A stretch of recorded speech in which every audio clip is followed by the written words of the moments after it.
Hello বন্ধুরা, সবাই কেমন আছো? আশা করি খুব ভালো আছো। আমিও ভালো আছি। আর আজকে এখানে ঠাকুর বসাচ্ছি, এই যে এখানে বসাচ্ছি। তো যখন ঠাকুর বড় হবে তখন এখানে নিয়ে যাবো। এখন আপাতত এখানেই ঠাকুর দেবো। আর এত ইচ্ছে করছে, কদিন থেকে ঠাকুর দিচ্ছি না, ভালো লাগছে না, তার জন্য এখানে বসিয়ে দিলাম। আর এই যে সব কিছু বের করে রেখেছি। তো এবার ঠাকুর দেবো। আর আজকে হচ্ছে পূর্ণিমা, তাই আজকে ঠাকুরের ভোগ দেবো, তাই মানে সব কিছু রেডি করছি।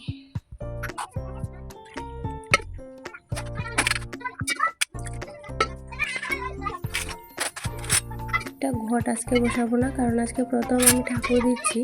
তো যে কোনো শনি মঙ্গলবারে বৃহস্পতিবার সময় ঘরটা আমি বসাবো।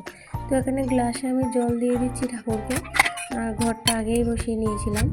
আর আজকে হচ্ছে পূর্ণিমা, তাই আজকে ঠাকুর বসিয়ে দিলাম। আজকে প্রথমবার ঠাকুর বসিয়ে ঠাকুরকে মানে পুজো দিচ্ছি। আর বাসন আমি অনেক আগেই কিনে রেখেছিলাম, সেই ভিডিও আর তোমাদের সাথে শেয়ার করিনি।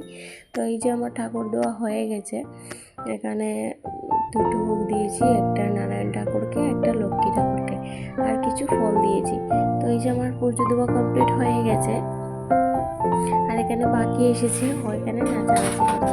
আর সেটা হচ্ছে সংক্রান্তির দিনে যে পুজো দিয়েছিলাম সেই ভিডিওটা।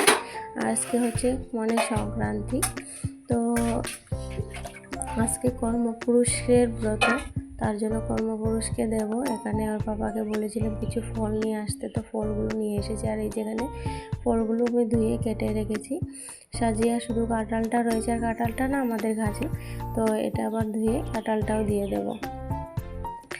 তো এই যে কাঁঠালটা রেডি করছি। আর অনেক কাঁঠালটা আঠা লেগে যাচ্ছে, তো তারপরেও দিচ্ছি। আর এদিকে বাবা সোনাকে আমি ডাকছি যে ফ্যানটা চালিয়ে সব কিছু করছি।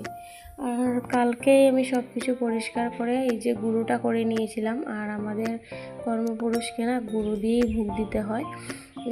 সবার এক নিয়ম হয় না, জানি তোমরা কি এমন করো, তো যদি করে থাকো কমেন্টে জানাবে। আমাদের মানে আমি ছোটোবেলা থেকেই দেখে আসছি, আর আমার শ্বশুরবাড়িতেও সেই নিয়মটাই রয়েছে যে সব কিছু গুঁড়ো দিয়ে ভোগটা দিতে হয়।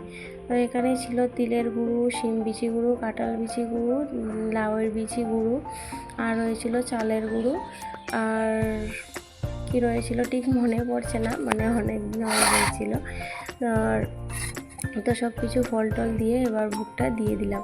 আর আমি না পুরো 9টার সময় মানে রেডি করতে শুরু করে দিয়েছি। আর 11টার সময় আমার পুজোটা পুরো কমপ্লিট হয়েছে, মানে অনেক লেট হয়ে গিয়েছে আস্তে আস্তে সব কিছু রেডি করতে করতে।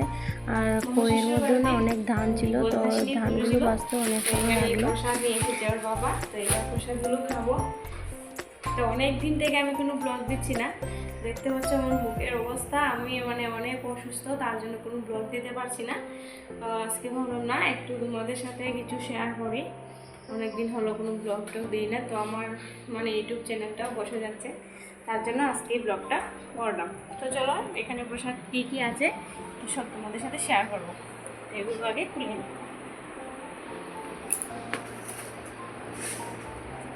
তো এখানে রয়েছে প্রসাদ, তো এখানে রয়েছে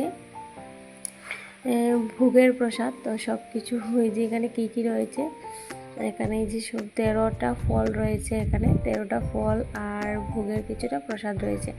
আর এই যে এই ডাব্বাতে রয়েছে পায়েস, আর এখানে রয়েছে খিচুড়ি। তো ওর বাবাকে আমি ফোন করেছিলাম, ওর বাবা চলে গিয়েছে গাড়ি নিয়ে। তো ওর বাবাকে ফোন করেছিলাম তুমি কি প্রসাদ খেয়ে এসেছো? ও বলেছিল আমি প্রসাদ খেয়ে এসেছি, তোমরা দুজনে খেয়ে নাও। আর এই যে এখানে আমি আর বাবা শোনা মানে প্রসাদ খেতে বসে পড়লাম। আমার বাবা শোনা গিয়েছিল দুপুরে ওর ঠাম্মি দাদুর সাথে, তো গিয়ে খেয়ে এসেছে। তো এখন হচ্ছে রাত 8টা, তো ওর বাবা মানে দেরি করেই গিয়েছিল, তো প্রসাদটা নিয়ে এসেছে, এবার খাবো আমি আর বাবা শোনা। আর অনেক না প্রসাদ খাওয়ার ইচ্ছে করছিল। ওর ঠাম্মা দুপুরে নিয়ে এসেছিলো প্রসাদ, কিন্তু আমাকে মানে হয়তো কমই নিয়ে এসেছিলেন, তার জন্য বাটির মধ্যে অল্প কিছুটা দিয়েছিলেন। তো আমার খেয়ে না একদম মনটা ভরেনি, ইচ্ছে করছিল আর একটু যদি হতো ভালো হতো। তো এই যে ওর পাপা নিয়ে এসেছিলো, কিন্তু সব কিছুই খেতে পারিনি, অনেকগুলো প্রসাদ ছিল। তো আজকে এই পর্যন্তই, দেখা হবে পরবর্তী ভিডিওতে। Tata, bye bye.